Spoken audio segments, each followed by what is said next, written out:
presentar sa aton kabuhi, sa aton kalag, sa aton kagipusoon. Nakahapon ginpamalandungan natin that God will transform our hearts to become loving hearts, prayerful hearts sa iyatuhangan. Pero sa pagpadayon, una, nagapangabay ako sa inyong pangamuyo. Tomorrow is the 26th death anniversary of our former Archbishop Alberto Piamonte.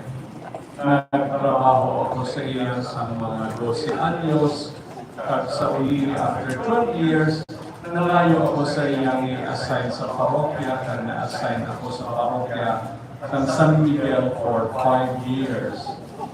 Ano ang nanging kabuhi ni Archbishop Piamonte? Ang kada obispo may iyang moto.